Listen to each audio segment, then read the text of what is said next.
Welcome back to yet another video on this channel. Today we are in Toronto, Italy for our first round doubles match. Today's opponents are two Italians ranked 1400 in the world and 500 in the world.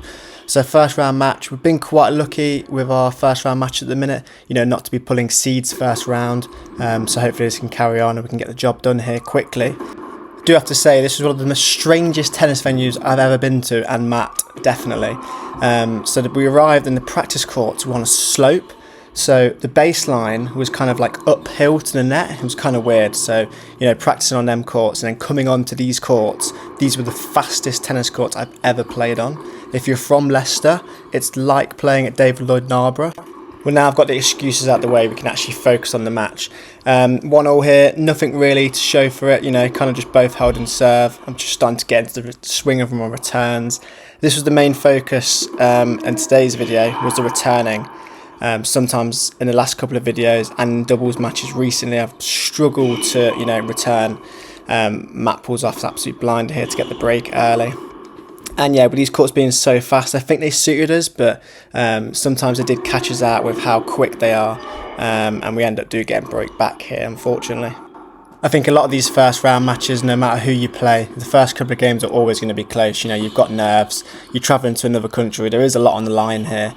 Even though me and Matt have been playing the last couple of weeks together, we've got that good team chemistry together, but we still feel the nerves, especially on that service game. I just, if that was another service game and it was 3-3, for example, here, I don't get broke there, I don't think, but that's tennis at the end of the day, and you've got to move past it and next game.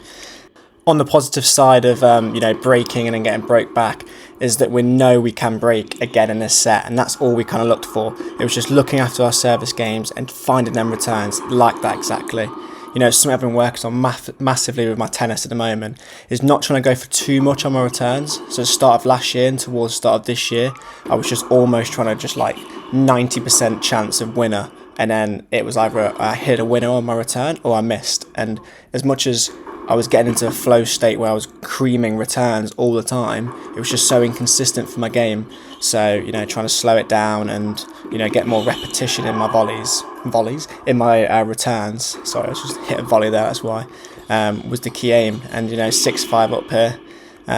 Again, it's just a good doubles, just high level, a lot of long rallies, a lot of sharp points and, not many misses. And that's what was so good in this set, and I think it was such a good way to go into this tiebreak. These first couple of points in tiebreaks are absolutely crucial though, to get on top of your opponents and on top of the scoreboard. Just allows misses like this to creep in.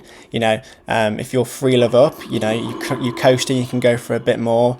Mistakes keep creeping in, but in this stage at 4-all, points are massive. Somehow I actually hit this long and the umpire calls it in. Somehow, I still don't know how. Don't know if the umpire was part English or part Ukrainian, but luck was definitely on our side, and it sets up a set point with an easy put away for Sonenko. So first set, house Sonenko, 7-6, 7-5 in the tiebreak. Vamos. So some positives to take from that first set as a doubles pair. I'd say Matt served very well. Again, something he's been working on is high first serve percentage. My returning was pretty spot on for my liking. Nothing really I did bad in that situation. So two good things. I think our first volleys were very solid. It allowed us to get into the net more, just have that wall structure as they call it in doubles, just both at the net. And I think that's definitely one of our strong points, is when we're both at the net, especially just in this situation here, just being able to cross as well, dictating the opponent's return and just reading it very well and just putting that ball away. Again, just serving to them kind of spots is exactly what we ordered. It's always lovely to go set up, especially in a foreign country with the pressure. But big part of second sets in doubles is you're going to have moments where doubles doesn't go your way, and you could win a first set quite comfortably, and then you could be down in a second. And like this, you go from having a break point with a sudden death juice to not taking it. So you're being a point away from 4-2 up, and then you have a break point on your serve, sudden death juice, and you're now 4-3 down, a breakdown. Like doubles is so difficult, especially with the sudden death juices. But it's all about being a good pair, holding your nerve and just staying solid. And another sudden death juice, we're 5-3 down, a breakdown. but we know in our ability that we're able to bring it back, and just staying solid, like I've just said, brings another break point for us. And this time we take it, and back on serve. So again, it's just believing in your shots, believing in your partner, and ultimately it's just, with sudden death juice, it gets talked about a lot in doubles. It's who should take sudden death juice, and for me, I don't think it should ever be a set person takes it all the time. I think it should be whoever is returning well in that game. Me and Matt do this a lot. So if I'm just creaming winners left, right, and centre, and we've got sudden death juice, I'm going to take it. But if Matt's stepping in and feeling confident, then he's going to take it, and that brings us back to another break. And with that, the first round in Italy is done. A win 7-6, 7-5, so on to the quarterfinals.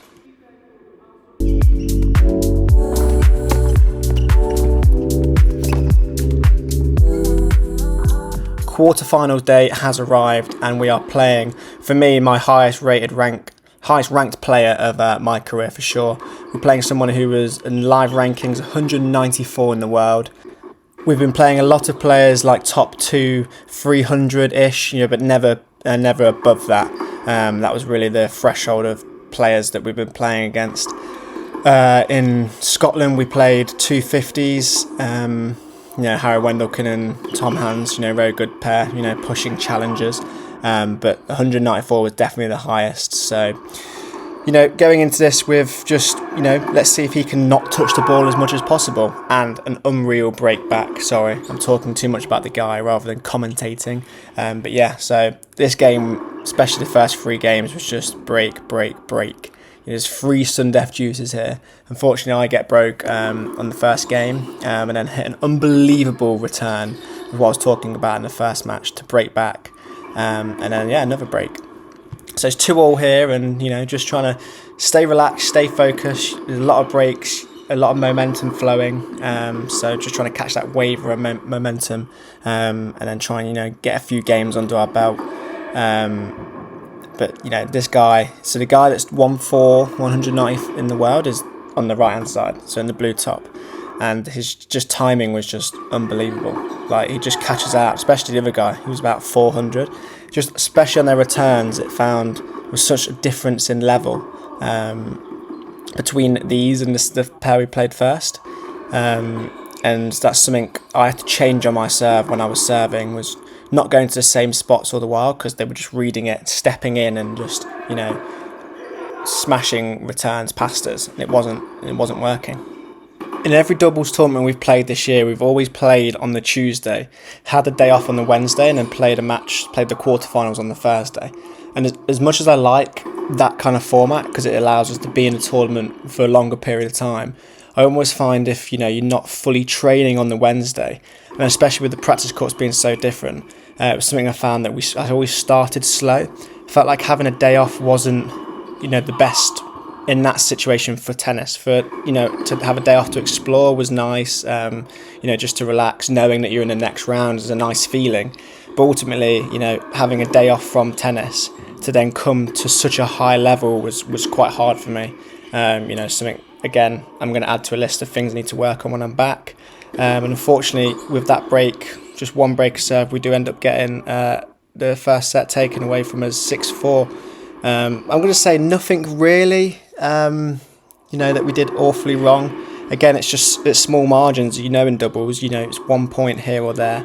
A nervy service game or, a couple of bad decisions can be the difference between winning and losing the first set. But still very confident going into this match, just going to try and keep it as tight as possible. Me and Matt know what tactics and what stuff we're doing well, so I'm just going to continue that on. And I always found as well, especially some of these top guys, if you put the pressure on them, especially with the net, and just, go for them, not like trying to hit them or anything, but just put a lot of pressure on, go down the line, go to spots where they're not going to necessarily think you're going to go, and catch them off guard. And sometimes, their volleys, it's quite hard to volley in doubles in pressured situations, especially if it's a quite tight point. I find a lot of players struggle to make simple volleys. Like this one here, they're trying to go for a bit too much, and we get another break point, another sudden death juice, and a good ball by Matt, but he just mistimes it, and that's the difference from going 4-2 now 3-0. Back on my serve, just trying to find the spots. And I know Matt's going to clean up at the net if they did give us a pretty shit return. But again, another Sundeath juice, and that's what I mean, just going for returns. He absolutely just creamed the return there, and we get the break. We don't get the break, unfortunately. We get broken. I'd have wished we'd had the break. But yeah, a bit of work to do now, being 4-3 down. Another one. Nearly did hit him in the face. I think I actually did hit him in the face, so I apologise to him. And another Sundeath juice, so many. I generally can't comprehend how many Sundeath juices we had in this match, which brings us 5-3 down. At this point, I did think we were in trouble. I didn't think it was over, but I knew we had a lot of work to do. An unbelievable point from Housey, just putting the ball in the court. Somehow managed to goes out, and we get 40 love up. 5-4 then. Right, if it's time to break, it's now. And I honestly had this feeling, right, 30 love down, that this match wasn't over. And I knew when I literally cleaned that line off that return, I was like, we're actually going to win this game. We actually are going to win this game. 30-all, I knew this had to be big. And it was. What a point. And then again, sudden death juice. And I've literally was in disbelief. I've never seen a point like that. He's gone for it, and it's just rolled over the top of that guy's head. And then that's the break. And here we are, from 5-3 down to 6-5 up. Just proves you that doubles can be a crazy sport. With a bit of belief and a bit of passion, you can get back into matches that you shouldn't be in. 6-5 here, just really confident, trying to bring so much energy to the table. But yeah, we end up going. That was a second serve, by the way. And these lines were so quick. It's just pinged off the line. And in a tie break. And again, good start. Go 2-0 up here. And then a big serve, and Housey put away volley. And if he'd have missed that, I'd probably have killed him, but it was never in doubt. And another tee-ball, another cross, and a 4-1 lead. Now then, you're thinking 4-1, so you're in a great position. Surely, you're going to close this out and take the second set. Just not quite what it was it? We got so unlucky here, like this return at 4-3. And then, I don't know if you can quite see it here on the camera, but he hits the top of the net and just rolls straight past Matt. And I've never seen 2 points from being 4-1 up to be 5-4 down go so quickly. And that is the turning point of, about to win the second set to now being 6-4 down. And unfortunately, we do end up losing this match. Another quarterfinal loss. We will break the streak of winning a quarterfinal at some point. But yeah, thanks for watching. And then next time we are going to fly to Portugal to play another one. So we'll catch you there.